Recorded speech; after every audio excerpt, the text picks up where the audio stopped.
Hello guys, आप सभी का अपने यूट्यूब चैनल फार्मालॉजिक पर स्वागत है। हम डिस्कस करते हैं फार्मास्यूटिकल ऑर्गेनिक केमिस्ट्री पार्ट 3 के यूनिट 1 जो कि है हमारे स्टीरियो आइसोमेरिज्म।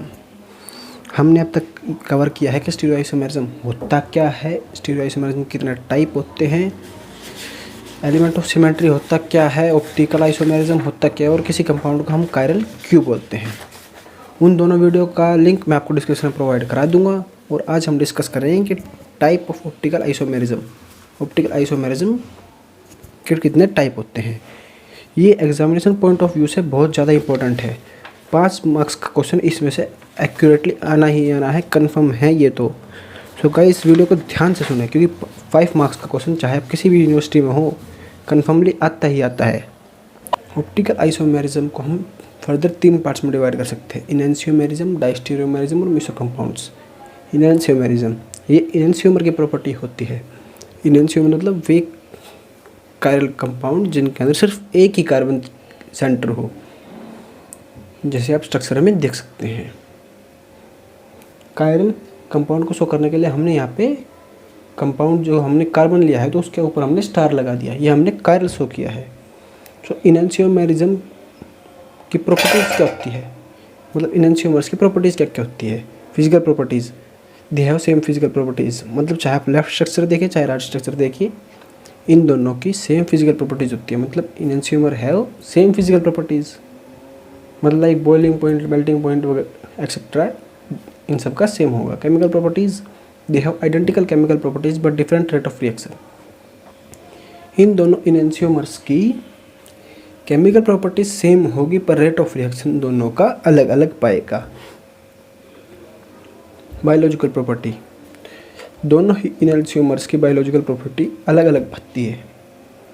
जैसे कि पॉजिटिव ग्लूकोज, मतलब कि जो लाइट, पॉजिटिव ग्लूकोज और नेगेटिव ग्लूकोज, दो तरह का ग्लूकोज होता है। जो पॉजिटिव ग्लूकोज होता है वो अब हमारी बॉडी में, ह्यूमन बॉडी में इजीली मेटाबोलाइज्ड हो जाता है और CO2 और H2O प्रोड्यूस करता है। जबकि जो नेगेटिव ग्लूकोज है वो हमारी बॉडी में जैसा हम इंटेक करते हैं एज सच एक्सक्रीट आउट हो जाता है, वो मेटाबोलाइज नहीं होता है। सो हम पॉजिटिव ग्लूकोज यूज़ करते हैं। इसका सेकंड एग्जांपल लें तो negative quinine treats malaria while positive quinine does not. Negative show करता है लेफ्ट को, रोटेटरी को, और पॉजिटिव राइट रोटेटरी को। सो ये बायोलॉजिकल प्रॉपर्टीज बता रहा है कि इनैंशियोमर की बायोलॉजिकल प्रॉपर्टीज़ अलग अलग होती है। इसका एक और थर्ड एग्जांपल लेते हैं बायोलॉजिकल प्रॉपर्टी को अच्छे से एक्सप्लेन करने के लिए। थायरोक्सिन, नेगेटिव थायरोक्सिन एक एक्टिव हार्मोन होता है जो कि हमारा थायराइड ग्लैंड सीक्रेट करता है, पर पॉजिटिव जो इसका आइसोमर है वो एक्टिव होता ही नहीं है। सो ये बहुत ही मोस्ट इम्पोर्टेंट है हमारी फार्मा इंडस्ट्री में, इसकी स्टडी ऑप्टिकल आइसोमेरिज्म इसलिए बहुत ज़्यादा इंपॉर्टेंट है। और वहीं पे बात करें हम डायस्टिरियोमर्स की, जिसमें 2 या 2 से ज़्यादा कायरल कार्बन होते हैं। आप स्ट्रक्चर देख सकते हैं। इसके हमने 4 रेजोनेंस स्ट्रक्चर बनाए हैं। आपके मन में ये सवाल होगा कि हमने इस कंपाउंड को 4 रेजोनेंस स्ट्रक्चर ही क्यों बनाए, हमने इसके 3 या 5 क्यों नहीं बनाए।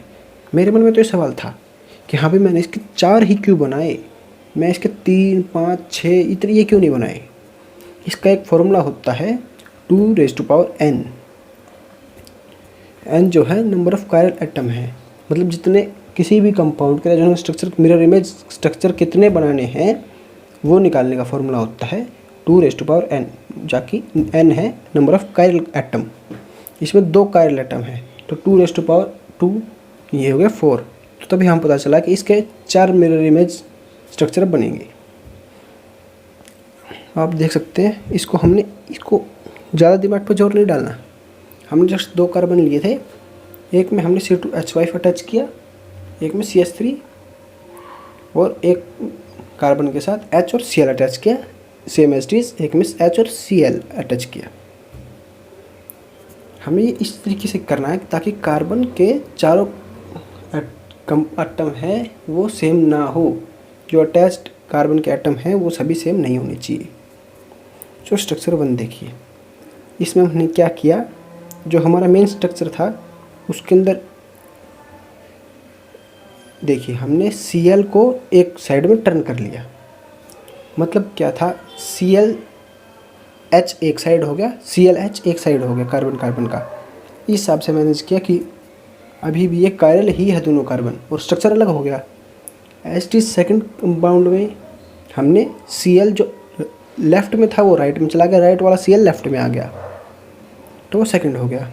थर्ड वाले में हमने Cl को राइट में भेज दिया और हाइड्रोजन को लेफ़्ट में, और फोर्थ वाले स्ट्रक्चर में Cl को लेफ़्ट में रख दिया और हाइड्रोजन को राइट में।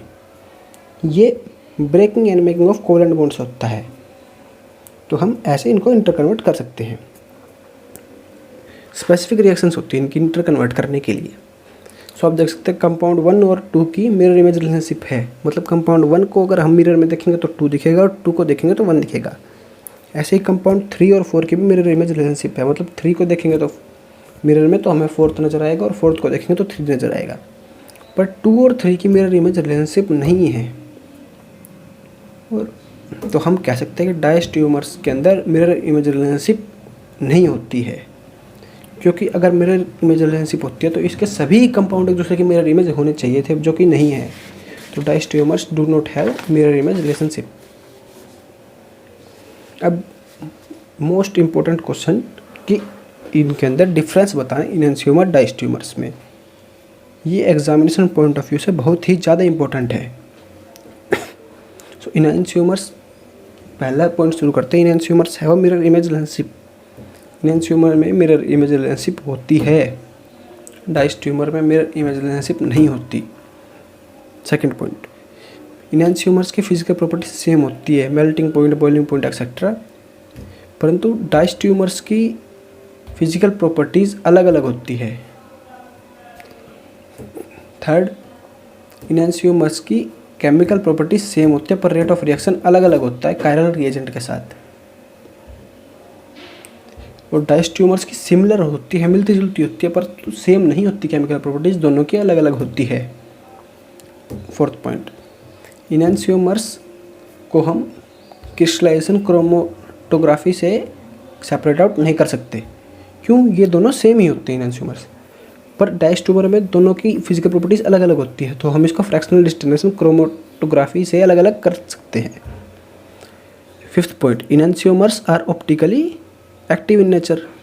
इनैंशियोमर्स हमेशा ऑप्टिकली एक्टिव होते हैं, और डायस्टियोमर ऑप्टिकली एक्टिव हो भी सकते हैं और नहीं भी। इनैंशियोमर्स की शेप होती है वो सिमिलर होती है, और डायस्टियोमर्स की मोलिकुलर शेप अलग अलग होती है। इनैंशियोमर्स का seventh point, it is mostly present in compound having 1 chiral carbon. Enantiomers वे कंपाउंड होते हैं जिसके अंदर 1 कायरल कार्बन होता है, और डायस्टियोमर वे कंपाउंड होते हैं जिसके अंदर 2 या 2 से ज़्यादा कायरल कार्बन या कायरल सेंटर होते हैं। तो ये तो हमने 2 ही डिस्कस करी ऑप्टिकल आइसोमेरिज्म के टाइप। अब तीसरा टाइप होता है meso compound. These are optically inactive compound whose molecules are superimposable on their mirror image in spite of presence of chiral carbon atoms. Meso compound वे होते हैं, इनएक्टिव होते हैं। पहले तो बात, ये कंपाउंड इनएक्टिव क्यों होते हैं, क्योंकि ये सुपर इम्पोजेबल होते हैं अपने मिरर इमेज के ऊपर। लाइक ओ का एग्जांपल दिया था मैंने, ओ को मिरर में देखोगे तो ओ सेम स्ट्रक्चर बनेगा, तो सुपर इम्पोजेबल होता है। सो ऐसे ही मेसो कंपाउंड्स होते हैं। एग्जांपल के लिए आप टारटारिक एसिड देख सकते हो, प्लेन ऑफ सिमेट्री पास हुआ, अब उसको सेम टू सेम स्ट्रक्चर बना हमें, जैसा कि लोअर पार्ट और upper part same to same है। प्लेन ऑफ सिमेट्री को आप एज अ मिरर इमेजिन करके देखिए, अपर पार्ट लोअर पार्ट एक दूसरे की मिरर इमेज लग रहा है। सो ऐसे जो कंपाउंड्स होते हैं उनको हम मेसो कंपाउंड्स बोलते हैं। ऑप्टिकल आइसोमेरिज्म के 3 पार्ट होते हैं, इनैंशियोमर, डायस्टियोमर, मेसो कंपाउंड्स। इनैंशियोमर से वे कंपाउंड होते हैं जिसके अंदर 1 कायरल कार्बन हो, डायस्टियोमर जिसमें 2 या 2 से ज़्यादा कार्बन हो, और मेसो कंपाउंड वे इनएक्टिव कंपाउंड होता है जो इनको मिरर इमेज सुपर इम्पोजेबल होती है। होप गाइज आपको ये वीडियो अच्छी लगी हो। इस वीडियो को ज़्यादा से ज़्यादा शेयर करें, लाइक करें और चैनल सब्सक्राइब करें।